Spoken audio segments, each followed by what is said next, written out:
이렇게 말씀하십니다. 추수할 것은 많되 일꾼이 부족하다. 이는 단순히 교회의 성장만을 수가 많아지는 것만을 의미하는 것이 아닙니다. 잃어버린 영혼들이 살아나고 하나님께서 주시는 참된 기쁨을 누리게 하는 것입니다. 하나님의 뜻이 온전히 우리 가운데 회복되는 것, 그것이 하나님께서 관심 있으신 것이죠. 풍성한 열매를 하나님 앞에 드리는 것은 바로 이 나라의 임재를 우리가 경험하는 것입니다.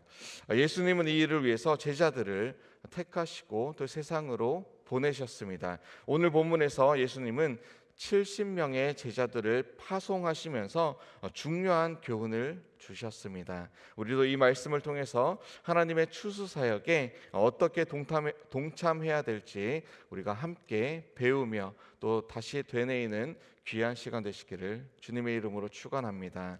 예수님은 70명의 제자들을 둘씩 짝지어서 보내셨습니다. 왜 70명일까요? 이 구약에서 모세가 70명의 장로를 세웠고 또 이스라엘 밖의 민족들이 70개의 민족들로 여겨졌습니다. 이는 이 복음이 모든 백성 가운데로, 모든 민족 가운데로 전해질 것을 예표하는 것이죠. 예수님께서 제자들에게 이렇게 말씀하셨습니다. 추수할 것은 많되 일꾼이 적으니 추수하는 주인에게 청하여 출수할 일꾼들을 보내어 주소서 하라. 이 말씀은 영적 추수의 아주 긴박함을 보여주고 있습니다. 이것은 비단 2000년뿐만이 아니라 오늘을 살아가는 저와 여러분들에게도 똑같이 주님께서 들려주시는 음성인 것입니다.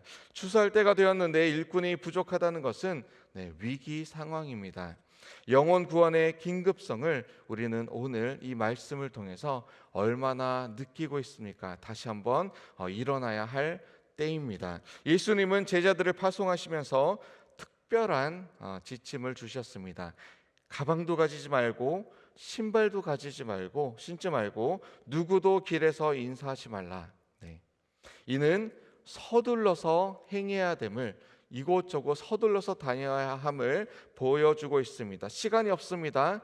영혼 구원은 미룰 수 없는 일입니다. 저와 여러분들에게 주어진 시간 너무나 짧죠. 이 짧은 시간 안에 우리에게 허락해 주신 영혼들 한 명 한 명에게 예수 그리스도라는 복음의 주체를 우리가 전파해야 하는 것입니다.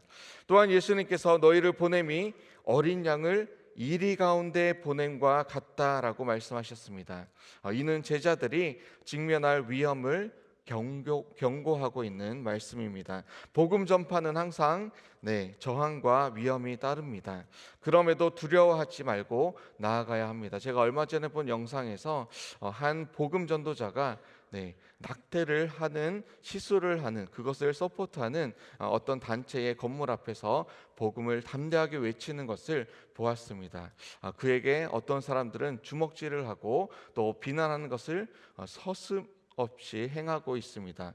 그럼에도 불구하고 그는 생명을 존중하시는, 생명을 우리에게 허락하시는 하나님을 담대하게 전하는 것을 저는 참 감명 깊게 보았습니다.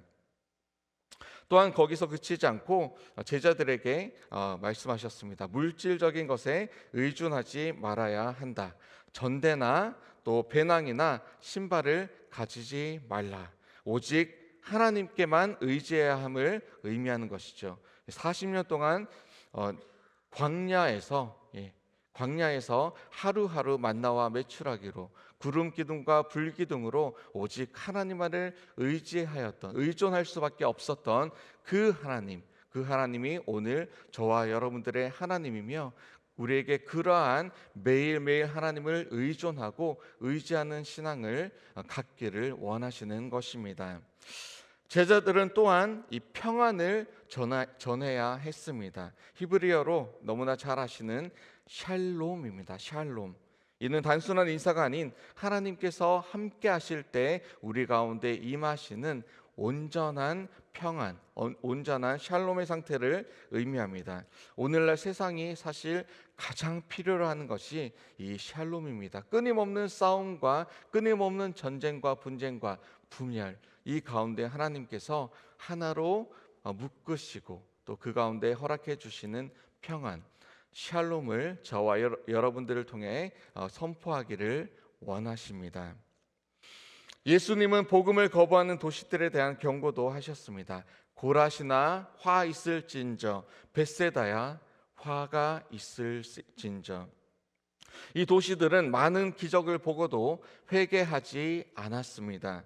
복음을 들었는데도 반응하지 않는 것, 너무나 심각한 문제이겠죠. 저와 여러분들 처음에 혹시 그랬을지 모르겠습니다. 하지만 지금 복음에 하나님께서 반응하게 해주셨고 주님을 나의 구주로 고백할 수 있는 것, 너무나 감사한 은혜입니다. 우리 주위에 혹시 마음을 닫고 딱딱한 마음으로 계신 분 포기하지 않으시고 끝까지 복음 전파로 나아가시기를 축원합니다.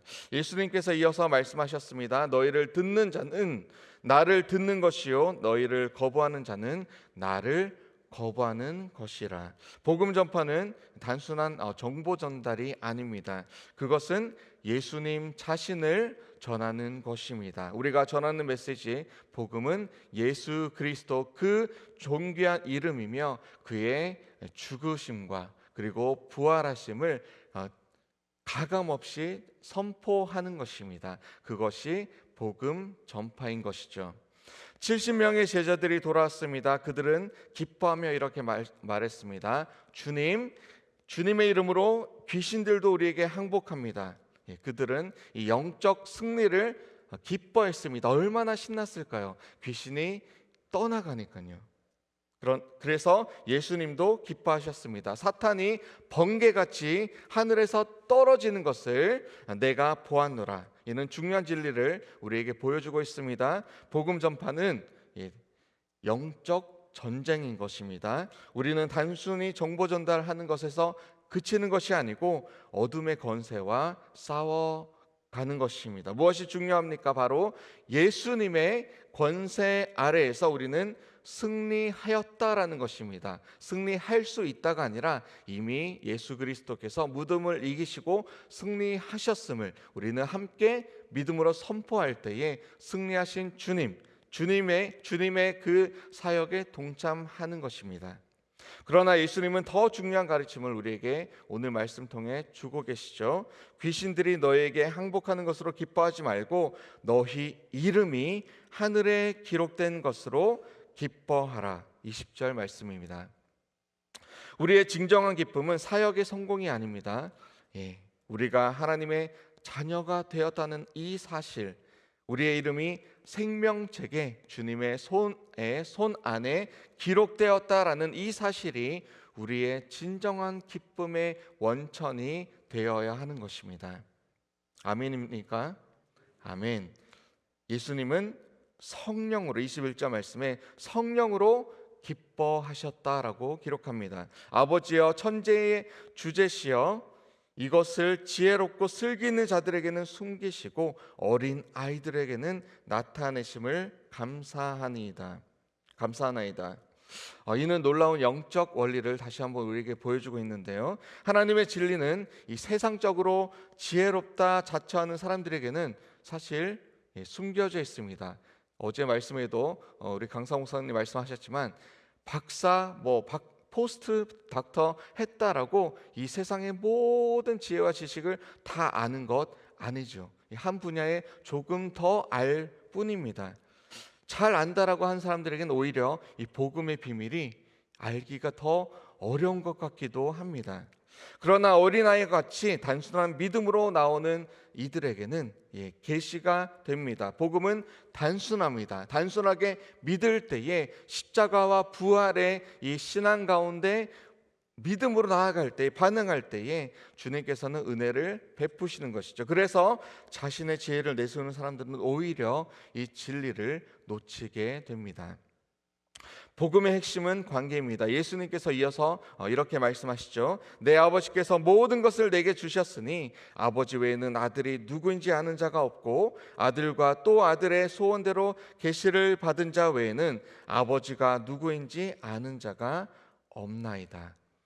이는 놀라운 특권이 아닐 수 없습니다. 우리는 예수 그리스도를 통해서 아버지 하나님, 창조주 하나님, 나의 주 하나님을 알 수 있게 됩니다. 이는 인간의 지혜로 얻을 수 없는 것입니다. 오직 예수님의 계시로만 가능합니다. 그리고 예수님은 이 계시를 겸손하게 어린아이와 같이 순수한 신앙으로 받아들이는 겸손한 자들에게 주십니다. 저와 여러분들에게 이미 주셨습니다. 예수님은 제자들에게 이렇게 말씀하셨습니다. 너희가 보는 것을 보는 눈은 복이 있도다. 내가 너희에게 말하노니 많은 선지자와 임금이 너희가 보는 바를 보고자 하였을 때 보지 못하였으며 너희가 듣는 바를 듣고자 하였을 때 듣지 못하였느니라. 우리는 정말 특권을 가진 세대입니다. 정말 복받은 세대이죠. 구약의 선지자들과 임금들이 그토록 보고 싶어 했던 것들을 우리는 보고 있습니다. 그들이 보고 싶어 했던 것을 우리는 지금 듣고 있습니다. 무엇입니까? 예수 그리스도 메시아의 오심, 하나님 나라의 임재, 구원의 성취, 우리는 지금 이것을 알고 있습니다. 우리가 듣고 있습니다. 그리고 이 특권, 과연 우리는 오늘 얼마나 귀하게 여기고 있습니까? 그렇다면 오늘 말씀을 오늘을 살아가는 우리에게 어떤 의미가 있는지 제가 짧게 한번 보겠습니다. 첫째, 우리도 추수한 일꾼으로 부름받았습니다. 예수님은 지금도 말씀하십니다. 추수할 것은 많되 일꾼이 적구나. 오늘 살아갈 때에 저와 여러분들 각자의 삶의 자리에서 복음의 증인이 되어야 합니다. 때를 얻든지 때를 얻지 못하든지 예수 그리스도 그의 이름을 우리는 만나는 사람들과 더불어 증거해야 할 것입니다. 둘째, 우리는 전적으로 하나님을 100% 의지해야 합니다. 제자들이 물질적인 준비 없이 그저 하나님을 의지하고 나아갔던 것처럼 우리도 하나님의 일을 할 때 우리의 어떤 능력이나 재원이 아닌 하나님만 의지해야 합니다. 영적인 일은 영적인 능력으로만 가능한 것입니다. 셋째, 우리는 영적 전쟁의 실제를 인식해야 합니다. 복음 전파는 단순한 정보 전달이 아니고요. 공중 권세 잡은 자 사탄과 어둠의 세력과의 권세와의 싸움입니다. 그래서 예수님의 이름으로 우리는 능히 승리할 수 있습니다. 사탄이 번개같이 떨어지는 것을 보았다는 이 예수님의 말씀을 우리는 기억하며 나아갈 수 있습니다. 넷째, 우리의 기쁨은 사역의 성공이 아닌 이 구원의 확신에 있어야 한다라는 말씀입니다. 때로는 열매가 보이지 않을 수 있고요.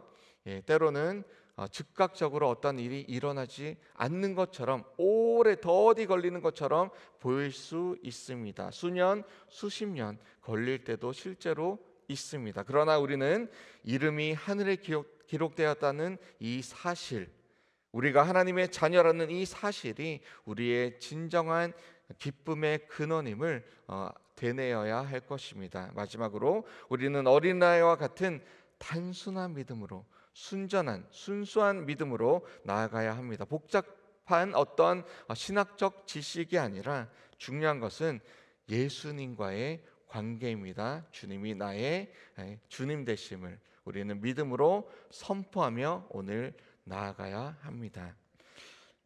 말씀을 맺겠습니다. 사랑하는 성도 여러분, 오늘도 예수님께서는 추수할 일꾼을 부르고 계십니다. 하나님의 추수 사역에 우리를 초대하십니다. 그 부르심에 아멘으로 응답하시겠습니까? 아멘. 예수님은 말씀하셨습니다. 내가 너에게 권세를 주었으니 뱀과 정갈을 밟으며 원수의 모든 능력을 제어할 수 있고 너희를 해칠 자가 아무도 없으리라. 결코 없으리라. 이 권세를 가지고 담대히 오늘도 세상 가운데로 우리의 일터로 나아가시길 축원합니다. 복음을 전하는 일 결코 쉬운 일은 아닙니다. 거절과 어려움을 만날 수 있습니다.